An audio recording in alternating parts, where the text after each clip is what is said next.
ابن عم النبي والأخ الأكبر لعلي، هاجر إلى أرض الحبشة في الهجرة الثانية. لك أن تتخيل كم كان عظيما ذلك الرجل الذي كان يقول له النبي صلى الله عليه وسلم: أشبهت خلقي وخلقي، وأنت من عثرتي التي أنا منها. إنه ذو الجناحين الطيار شهيد مؤتة الملقب بأبي المساكين، إنه جعفر بن أبي طالب رضي الله عنه. أسلم هو وزوجه أسماء بنت عميس على يد الصديق أبي بكر قبل أن يدخل النبي دار الأرقم. لقي الفتى الهاشمي وزوجه نصيبهما من أذى قريش، فصبرا في شجاعة على هذا البلاء، إلى أن قال النبي لأصحابه: لو خرجتم إلى أرض الحبشة فإن بها ملكا لا يظلم عنده أحد، وهي أرض صدق حتى يجعل الله لكم فرجا مما أنتم فيه. فكان جعفر وزوجه على رأس جماعة من المسلمين في الهجرة الثانية إلى الحبشة، وعند وصولهم قال جعفر: أنا خطيبكم، فاتبعوه، فدخل فسلم. فلما انتهوا إلى النجاشي سأله: ما يمنعك أن تسجد؟ قال: نحن لا نسجد إلا لله. قال النجاشي: وما ذاك؟ وهنا قال جعفر كلامه المشهور: كنا قوما أهل جاهلية نعبد الأصنام ونأكل الميتة ونأتي الفواحش ونقطع الأرحام ونسيء الجوار، ويأكل القوي منا الضعيف، فكنا على ذلك حتى بعث الله إلينا رسولا منا نعرف نسبه وصدقه وأمانته وعفافه، فدعانا إلى الله لنوحده ونعبده ونخلع ما كنا نعبد نحن وآباؤنا من الحجارة والأوثان، وأمرنا أن نعبد الله ولا نشرك به شيئا، وأمرنا بالصلاة والزكاة والصيام. وقرأ على النجاشي صدر سورة مريم، فبكى النجاشي ثم قال لهم: إن هذا الذي جاء به نبيكم والذي جاء به عيسى ليخرج من مشكاة واحدة. ثم التفت وقال: اذهبوا فأنتم آمنون بأرضي حتى يأذن لكم الرب بالعودة.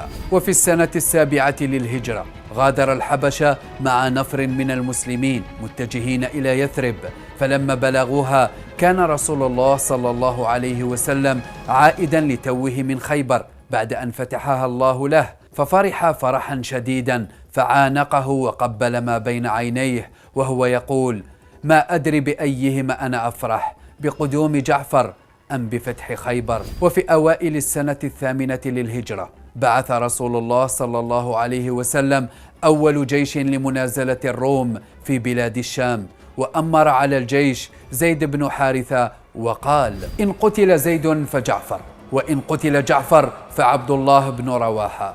وما إن التقى الجمعان في هذا اليوم الرهيب وأوشكت الراية أن تسقط من يد زيد الذي خر شهيدا وهو مقبل غير مدبر، أسرع جعفر بن أبي طالب عن ظهر فرسه وأدرك الراية من زيد، ثم عقر فرسه بسيفه حتى لا ينتفع به الأعداء من بعده، فكان أول رجل مسلم عقر فرسه في الإسلام، وانطلق بالراية وسط صفوف الأعداء يقاتل بها في إقدام خارق، وهو يقول: يا حبذا الجنة واقترابها، طيبة وبارد شرابها، والروم روم قد دنا عذابها، كافرة بعيدة أنسابها، علي إذا لاقيتها ضرابها. وظل يقاتل حتى قطعت يمناه ثم يسراه، فاحتضن الراية بعضديه حتى استشهد. ويقول ابن عمر: كنت مع جعفر في غزوة مؤتة، فالتمسناه فوجدناه وبه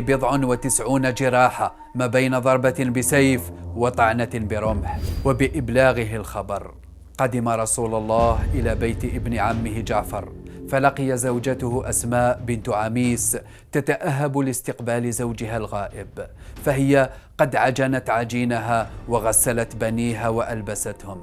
تقول أسماء رضي الله عنها: فلما أقبل علينا رسول الله صلى الله عليه وسلم غلالة من الحزن تغطي وجهه الكريم، فصارت المخاوف في نفسي، فأكب على أبناء جعفر وجعل يتشممهم وعيناه تذرفان الدمع، فقلت: يا رسول الله، بأبي أنت وأمي، ما يبكيك؟ أبلغك عن جعفر وصاحبيه شيء؟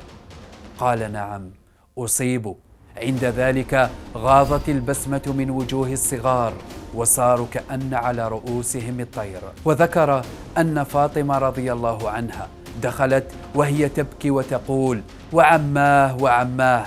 فقال رسول الله صلى الله عليه وسلم: على مثل جعفر فلتبكي البواكي. وقال فيه نبي الله صلى الله عليه وسلم: لقد رأيت جعفرا في الجنة له جناحان مضرجان بالدماء وهو مصبوغ القوادم. سلام الله عليك يا جعفر، رضي الله عنك وعن صاحبيك، وجمعنا بك مع النبي المصطفى صلى الله عليه وسلم. انتظرونا مع رجل آخر من رجال صدقوا وما حققوه من بطولات لا تتبادر إلى مخيلة الأذهان اليوم.